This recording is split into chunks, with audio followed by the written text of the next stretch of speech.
Hi, it's Jasmine. You know, that girl who did you-know-what way before the internet ever existed. Join me and my special guest every week as we talk about anything and everything because nothing is too taboo. So punch your ticket and get on board the crazy train with me, Jasmine St. Clair. All aboard!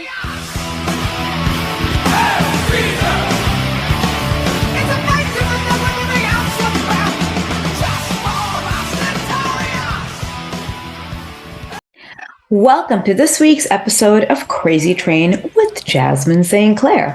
I hope everyone's been enjoying the ride so far and also all of the really cool stuff we've been doing in XPW Wrestling. It's been so much fun being there and getting to work with a bunch of legends and so forth.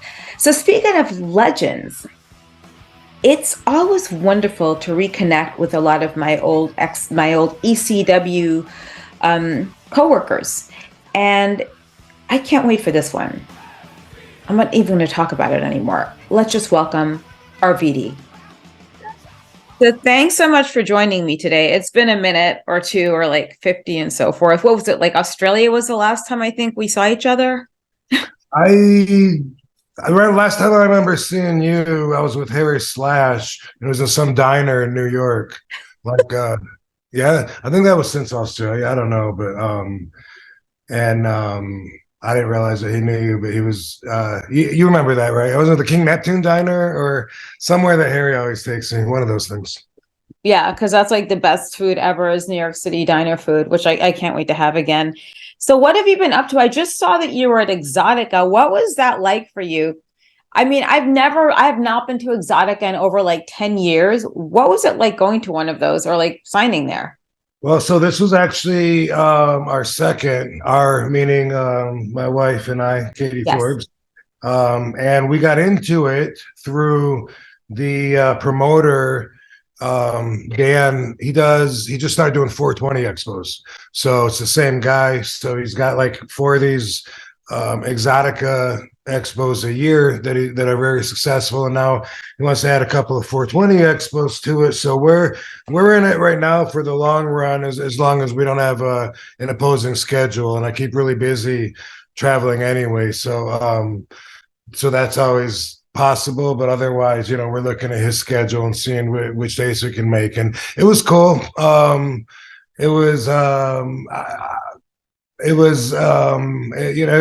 comfortable in that environment. One thing that's kind of funny is because people aren't expecting to see RVD at an adult expo like that. The one in New Jersey, the first one that we did, a few people, at least 3, maybe 4 people came up and had some questions, about Rob, like when did you cross over? Or I didn't realize you were doing this now. And it got a laugh out of me. But no, just they're signing because, I'm even there, like I'm like a big, like one of the biggest stars there, even though I have nothing to do with that because fans are always so excited to see me. And of course, wrestling fans like porn. And I have my CBD company represented there at a booth. So we've done 1 420 Expo and 2 Exoticas so far with these guys. And it's great having the booth set up with all my product and networking with people and also with other vendors, making new friends, all that. Wow. See, here's the thing. I was offered a booth there like last year to promote my podcast. I'm like, I'm not going there because I'm not like whipping my fucking tits out. I'll whip my tits out on a wrestling ring. No problem. That's fine.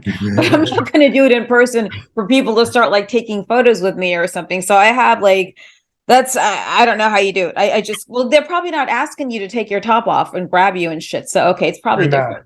They're not, right. No, it's not that much different than signing at a wrestling convention for me. Except it's a lot more fun when I get a few minutes to walk around and see what's going on.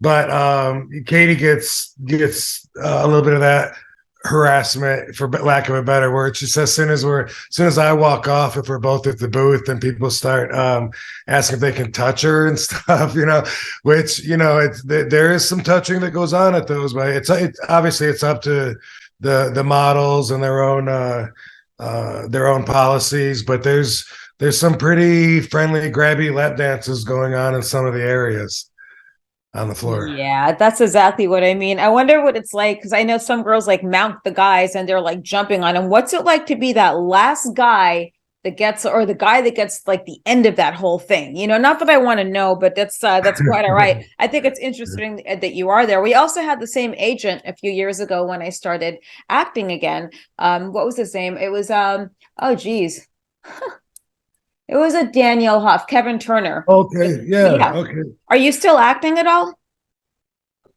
Am I still acting at all? Is that what you asked? Yeah. Yeah, I'm not acting, you know what I mean? So like there's as much as I ever have, there's always a few projects on the table that may or may not materialize, you know. So that's still true now, you know, some bigger ones where people want to utilize me like in a big role and use the vehicle to showcase me, and then other ones where they just want me to be in their movie. And you know, the just the way the business is, until it happens, it's not real. You know, if I get a deposit, then at least that's real. But 99% of, for me, of the entertainment business, and sadly, it's true with the marijuana business. True, it's all talk, and then every once in a while something happens. So there's so many people getting into the whole 420 business. I've like smoked maybe a couple of times. I had Jerome Baker on my show once before, and we were talking about bongs. For some reason, the first time I smoked out of a bong and the last time I was coughing. Like, I guess there's an art to it. What made you decide to get into the whole 420 business? And what would you say is different than yours and everyone else's, even though it's you, it's RVD. So tell me about that because it's very interesting to me. Well, first off, it's a very organic fit for me because I've been a marijuana advocate since like 96 or 97. And I've paid a lot of attention to the plant when other people were paying attention to other things, you know, so that puts me like way far ahead in education and understanding. And so it was a real natural fit. I always thought maybe someday I would brand some weed, but before it was quasi legal, there was no way to protect it. Anybody could grow anything and call it whatever they want. But then now with the packaging, you know, it's like pretty elaborate now, and it's come a long way to where there's actual products with continuity from state to state. And what really made me decide that it was the right time to do it was I got tired of losing peers, right? Um, so many of my friends that are dead are from opiate overdoses, which cannabis you can't overdose from. That's a safe alternative. There's, you know, lots of reasons that comes into play, but also the other thing is from suicide, which they're always linked to depression, which they always link to concussion damage. You know, it was actually the last one was kind of it was Ashley Massaro, and that one like really affected me. And I was reading this magazine that said that NFL was considering using CBG, which is almost like a stem cell for cannabinoids. It's an early premature state where it can become CBG can become another cannabinoid, THC or CBD. And anyway, the benefits of using that at that stage were showing a lot of potential in helping with brain trauma. And I thought, you know, I really think I would like to put a lot of energy into that. You know, I've had a lot of concussions. You know, until recently, I never had any long-term damage from them, but I did get one particular, not even a bad whack, but it was something that gave me double vision in 2016, and that one took like 2 years to straighten out my vision. And it still changed me a little bit, so I can't say I don't have anything permanent, but mostly, you know, like I wanted something I could spread around to my peers. I got the best pain cream for sure, and the best products overall. Like CBD is a sketchy area where a lot of products have been reported as having not quite what the label claims. We can't do that in Nevada or California because we have to pass all these tests and compliancy laws. But from all of the feedback that I've gotten from everybody that's used my products, and from just me helping create the products, not just putting my name on them, but helping to actually create them and sending it back to the lab with notes. That got me to a point where I'm very proud to say that I know I got the best product. So if you're going to try CBD or you're not quite sure what to do, whatever, to go with RVD CBD, you're trying the best. And everybody gets different results from everything. So it's something you kind of got to experiment with. We can guide you as far as like, tell us what you're looking for, what kind of relief. And then it's easy to say, well, pain cream would be better than tinctures under your tongue. But overall, everyone's got to see like what it will do to them. The cannabinoids go through your system like a diagnostic check, and they look for flaws that they can fix, and tells your body to go there and heal. So it's really cool, and it's really helping a lot of people. Yeah, I would expect people to probably buy it from your company because you have experience with it, number one. And you're also going back to the lab with it and you're not pushing it out there. Like, I get so angry when I see like Naomi Watts pushing menopause. I'm like, what are you doing? I said, it's not a one size fits all. Like, you have to go to a doctor and get your thyroid test to do a whole hormone panel. And then they use pellets. They use like creams. It's an expensive thing to stay young, between that and like NAD treatments. But to see celebrities like actually putting into the work into it, such as yourself, is rare. And for cancer patients as well, are there tinctures under the tongue? I've never quite understood what it is with CBD and cannabis that help cancer patients. Yes. Yeah. I'll see if I can give you a quick little education. Please, right? no, I need to. So we got the marijuana plant, which was prohibited in 1936. The head of the FBN, Harry Anslinger, hated cannabis. He wanted to scare everybody away from it. So he used a fear campaign. And William Randolph Hearst, he owned all the newspapers, and cannabis was a direct competition with him because he made his money from all these newspapers, and he would grow 20-year-old trees and chop them down. And here, cannabis is an annual crop. And if you manipulate the lights, you can get a 90-day crop, just full grown. So anyway, he helped, and a bunch of guys got together. Rockefeller didn't, he made his money off of fuel and oil, and you can use hemp seed oil to run cars and anything. And so, can replace 80% of pharmaceuticals. So for all the wrong reasons, marijuana was outlawed, and they used like racism to actually like drive it home. Harry Anslinger used this movie Reefer Madness, which maybe you've seen. A lot of people, if you watch it, it's funny now, but they really believed that back in 36, 37, they watched it, and it talks about how this new menacing devil's lettuce, is taking over all the schools at an alarming rate, and they're making kids violent and crazy. And so anyway, that was the original, and it was Mexicans and it was Black people in jazz clubs that seemed to be smoking this marijuana. So that's where all the heat went on locking those people up and forcing those people south, and things that wouldn't be fly today. Mayor LaGuardia in 1945, he says, hey, if I'm going to keep this prohibited in my city, New York, and lock people up for it, let me do some testing on it and see if all your claims are true. He tested it, found that it was all bullshit. It's not dangerous. It's not addictive. It shouldn't be a criminal offense. Harry Anslinger was so offended, he buried LaGuardia's report. You can look it up, LaGuardia Commission. It'll pop right up. And he banned all future testing on marijuana. Boom, forever. So until recently, all we knew was that marijuana gets you high. It has THC in it. But turns out now that it's quasi-legal and we're studying it now, we're still learning, but there's over 100 different cannabinoids. THC is just one of them. And so they all have like similar or different properties. We have our own system inside of us called an endocannabinoid system.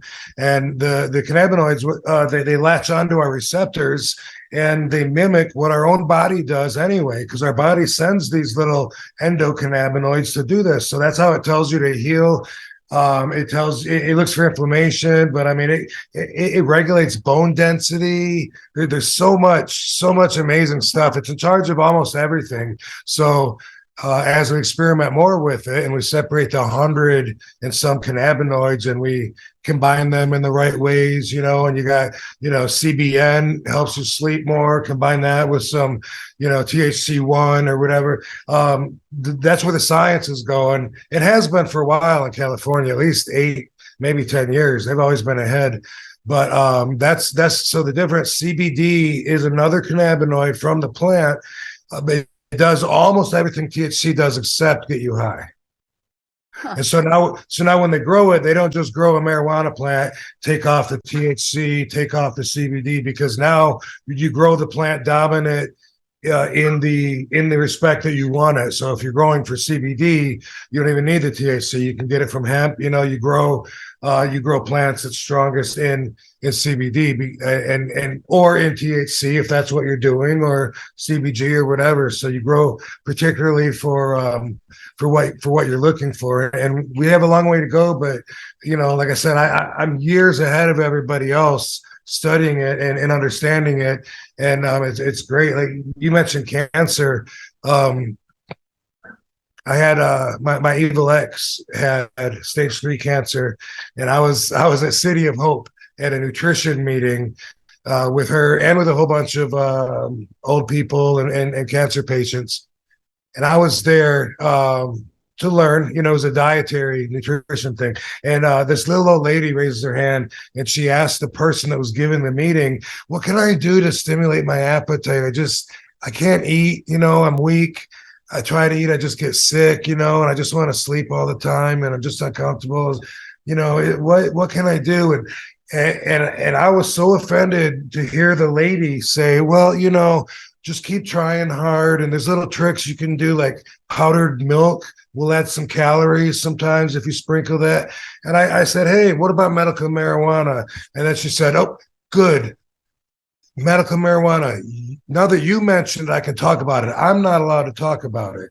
And then she went on to say marijuana can help them stimulate their appetite, help them with nausea, help them with overall comfort, help them sleep, all this stuff. And it's their policy to let the people suffer instead of telling them, so they can sell them drugs and keep them sick. It's crazy. And this is California.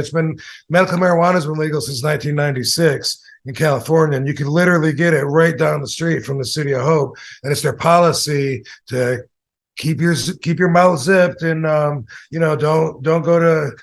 tell them about an alternative way to get better besides our products, our chemotherapy, and what the federal government wants us to do. I agree with that. I have a friend going through chemo right now, and I always get concerned for Necro Butcher because I work with him, and he's a cancer survivor. So it's a really big deal, especially like you're wrestling, you're putting your body on the line, and then this. I remember having an edible once. I know people have different experiences with edibles, but yeah. I believe that there are also a lot of people that abuse the green card, or the card to get marijuana, so to speak. And that's the issue some people have. I don't smoke anything. I'll take a hit of something now and again, but abuse has to be subjective. I mean, although the federal government considers it a Schedule 1 controlled substance since 1970, when Richard Nixon temporarily put it there.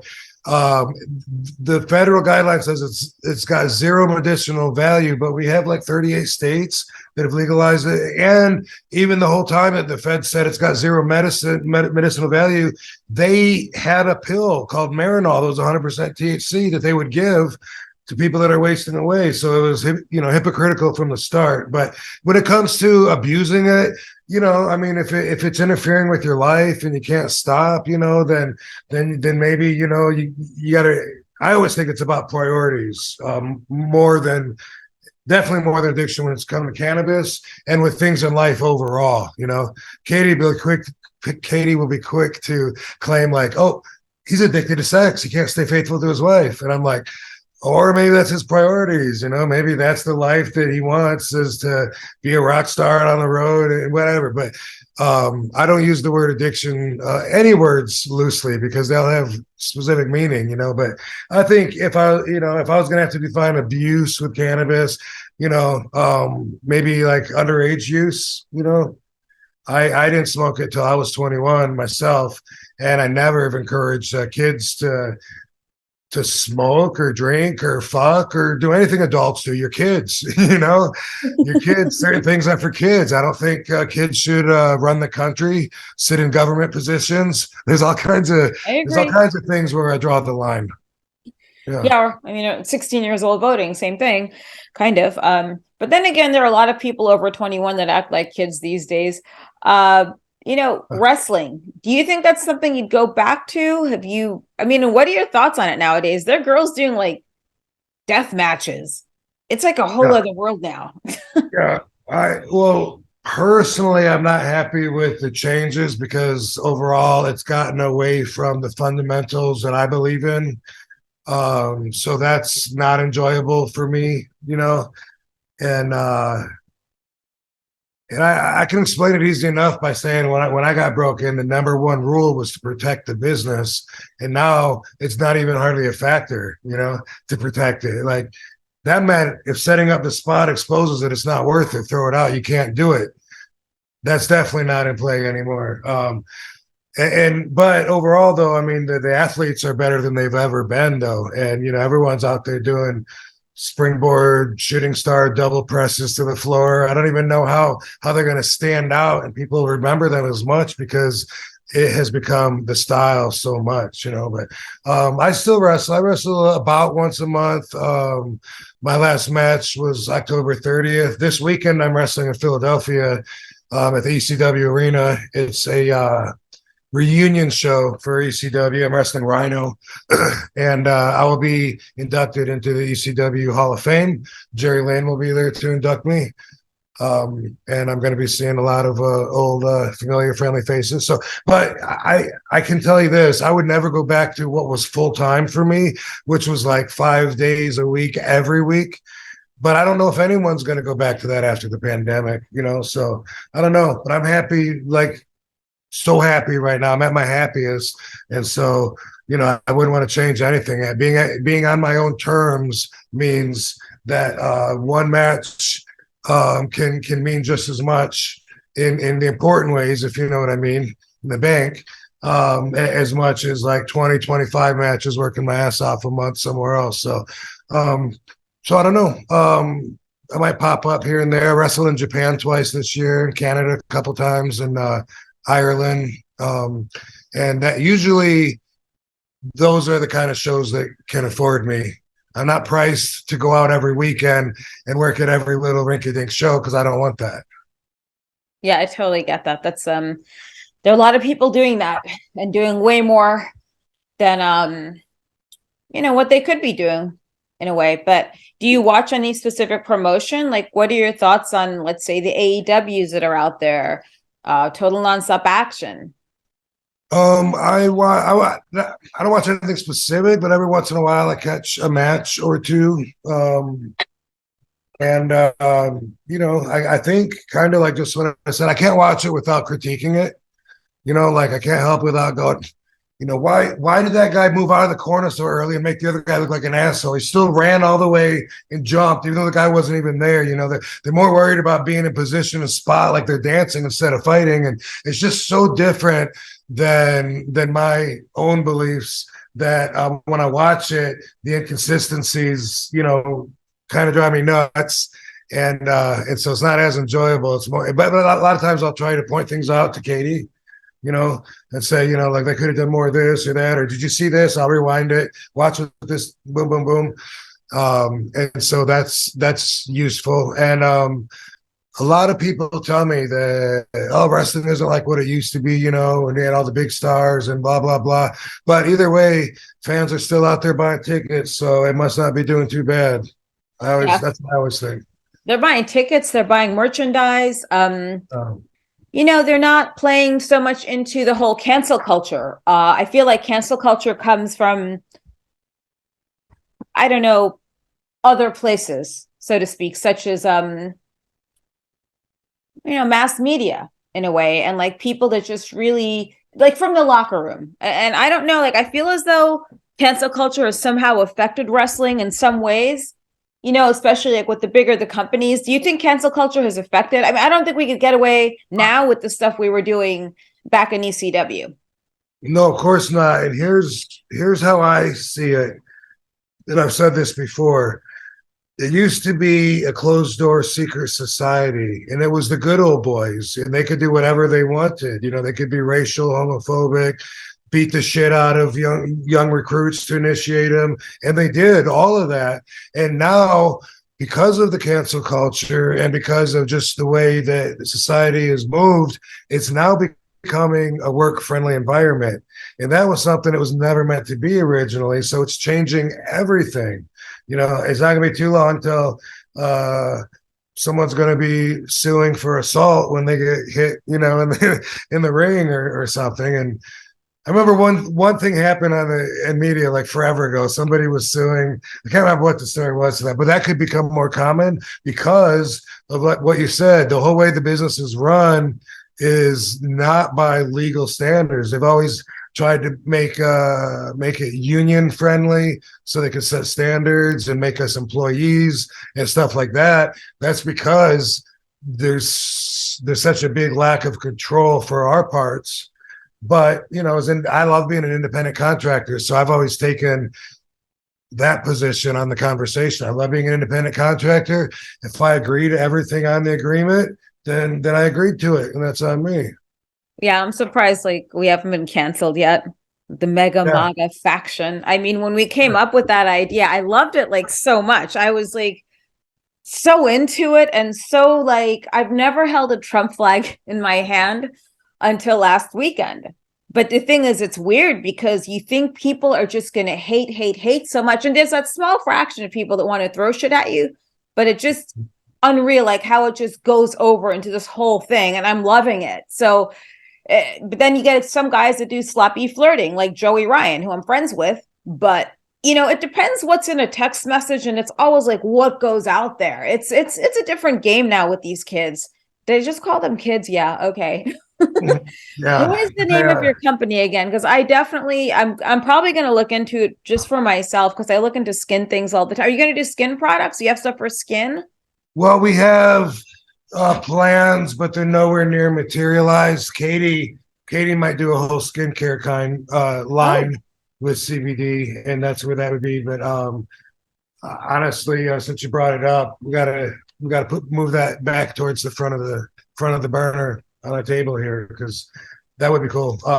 Right now in CBD, I have the tinctures, which is the best way to get it into your internal system. Yes. There's a little trap door under your tongue that bypasses everything, you know. And then we have the best pain cream in the business by far. And we have flower, we have smokable CBD, we have dabs that are CBG and maybe CBN, CBD. The dabs will give you a head change. Usually I say CBD doesn't get you high. If you do dabs, you can expect a head change, but it's different than being high. It's more like being filled with clarity. Excuse me, is it a troche that you put under your tongue? Is that what the dab is? I don't understand. Okay, no. So a dab it's a smoking term where, like, if you've seen anybody that smokes weed, they take oils, concentrates, and they put it on something that looks like a bong, but they heat it up to 700 degrees. Yeah, those are dabs, and we do have some concentrates which you can dab, or you can melt it and roll it in with a joint, or you can, you know, it's wax. You can do whatever you want with it, but we do have some of that. So if you want to get high, then we do have the concentrates, CBG included, which is a lot of people haven't tried that. You really should. It opens up your mind. And we have pens, disposable vape cartridges that are Delta 8 and Delta 10, which is around Delta 9, which is THC. So THC being a controlled substance, Delta 8 is pretty much the same formula, but like 1 degree off. And so is Delta 10. And now there's so many because they started trying to chase those down. So they just started using different cannabinoids. And there's so many now.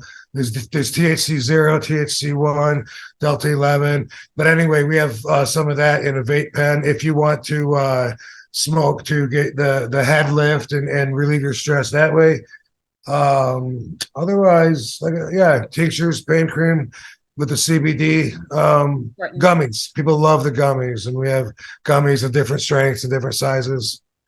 Yeah. Interesting, because I would probably try a gummy one day. My friend tried some and got very crazy, so I'm very careful about this, but I am interested in anything anti-aging, skincare related, since I get a bunch of everyone's always giving me stuff to like try and gift and do all these things, which I do, but I'm Yeah. honest, like if it works or it doesn't work. And I've seen CBD skincare out there before, but it's interesting, and it doesn't surprise me that you're doing this, because you've always been very smart. You seem extremely happy because we don't have evil So forces happy. around us.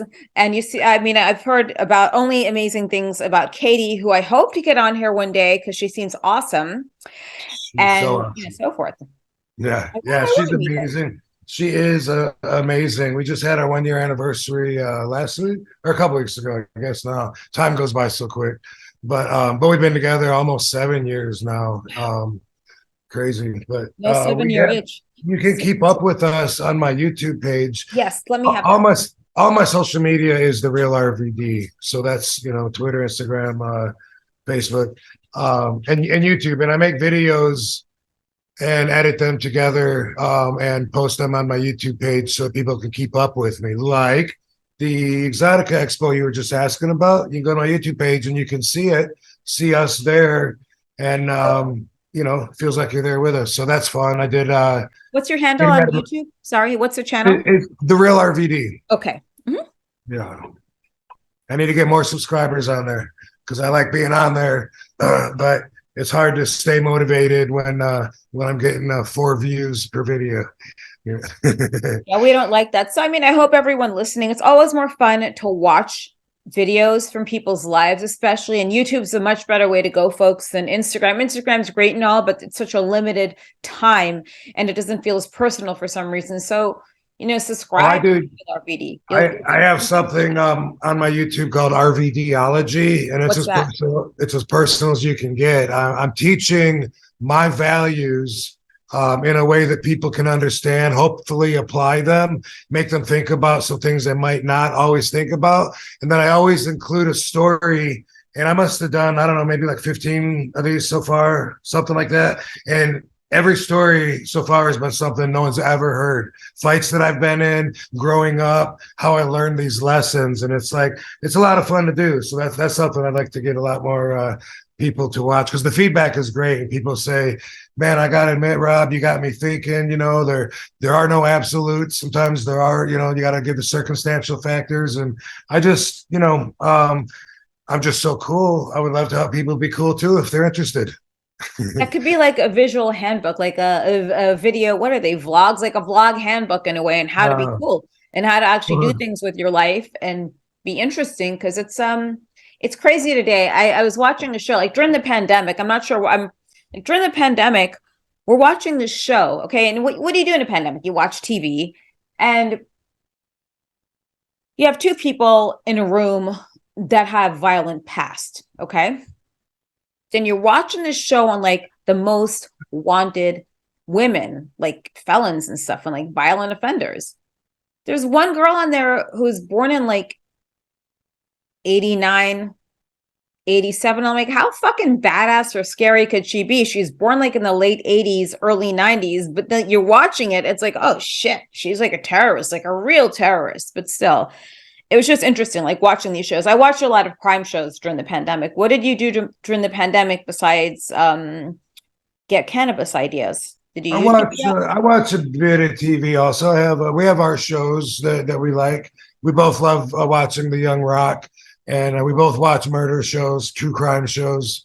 Um, my go-to for a long time now. Oh, I don't know. Well over 10 years anyway.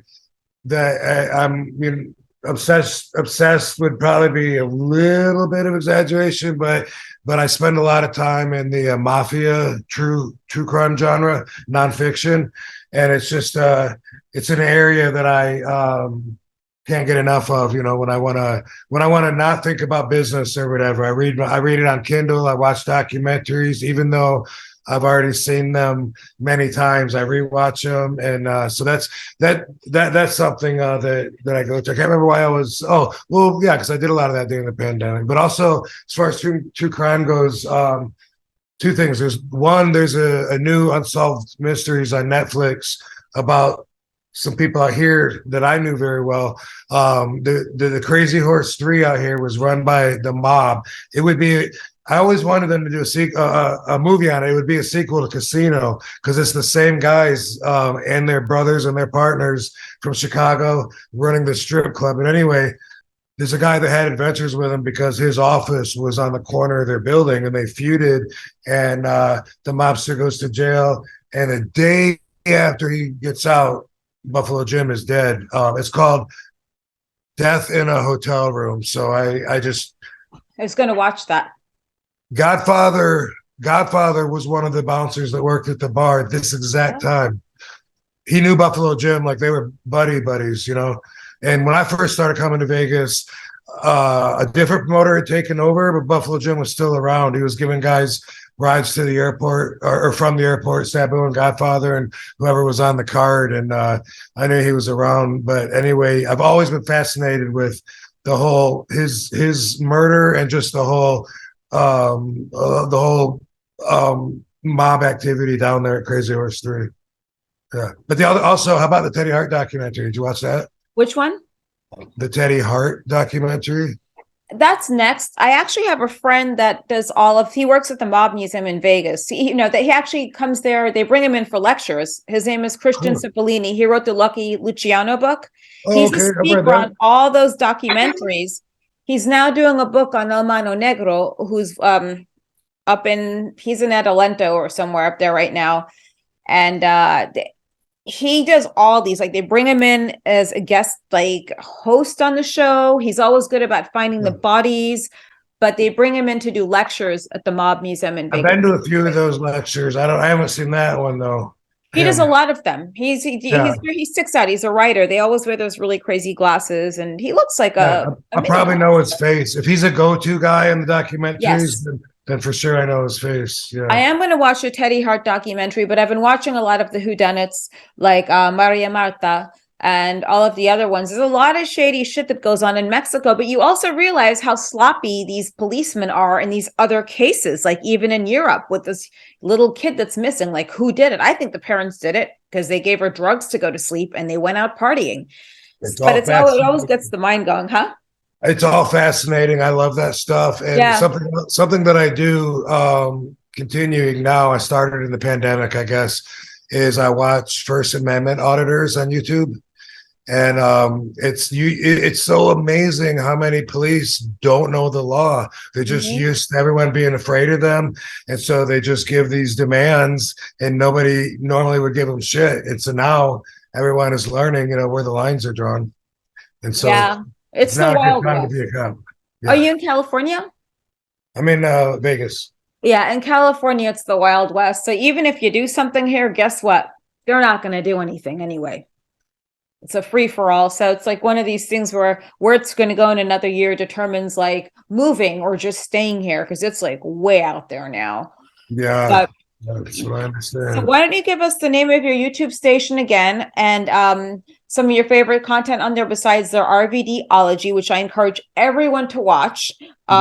Your top 3 favorite videos, and I will be posting the little link to it at the bottom throughout this. Yeah, subscribe, tell everybody subscribe, like, comment, all that. I read all the comments. So you don't have to worry about that because I'm very interested to know what people think about my videos.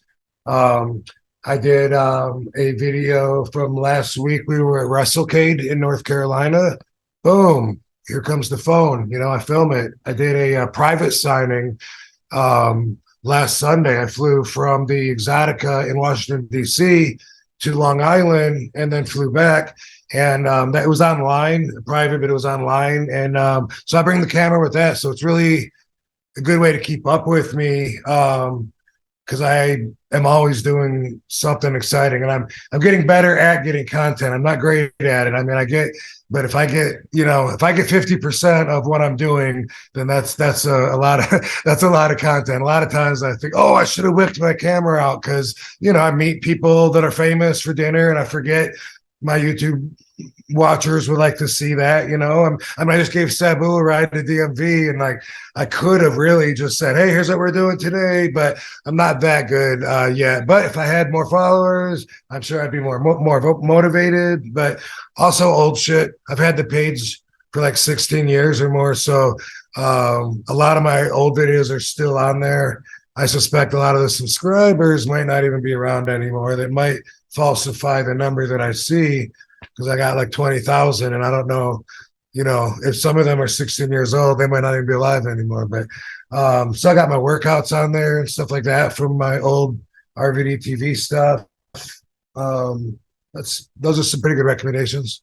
I suggest everyone go on the Real RVD YouTube station, subscribe to it more than anything else, because that will encourage him to give you guys more personal and cool content. And I know it's all about that these days, which is where I thought it's a place I never saw us going these days. But so subscribe to it. Look at all the videos. It can't get any more personal unless I went to the people's houses and told them the stories right out of my mouth. Well, you never know. Do you have Cameo as well? Are you on Cameo? I am, yes. And I'm also putting something together that I thought of that's even more personal than Cameo, but it's too early to talk about. Is it OnlyFans by any chance? No, no, but Katie is on OnlyFans. Hey, baby, awesome. What's your OnlyFans? Yeah. What was it? Okay. Oh, easy. OnlyFans.com/Katie Forbes. All right. Yeah. So I want to check it out too. So check out OnlyFans.com/Katie Forbes. There's only one of them, by the way. And go to YouTube to The Real RVD, and please subscribe, because I think it's cool stuff. And I know you guys will too. You can check out robvandam.com. I just got a facelift there. So that is it's awesome now. It's easy to get around and easy to leave messages, join our mailing list. We get prizes away sometimes, shit like that. I got to mail out. Oh, here's what I got to mail out. Because when we did the facelift, I said I'll mail out so many if everyone joins the mailing list and shit. Look what I got. Oh, how cool. A little RVD doll. Does it have the ponytail? Yeah. It's funny. They're called plushies. I got a couple exclusive things like this in a comic book too that nobody else has. But anyway, yeah, go into maybe when they subscribe, the first new 100 subscribers on YouTube, maybe they get like something. You see? That's too many. Okay, well, too many for me. I need an assistant at that point. Now, but I do have people. I got one guy, not that does the necessary things, autographs and shit like that. Of course, they have to come from me. But I got a guy that helps me with the eBay, a guy that helps me with the YouTube. A guy and I have partners for the CBD. Have to. You know what I mean? Yeah. But I could always use more help. Always, yeah. December. Where am I going in December? Philadelphia.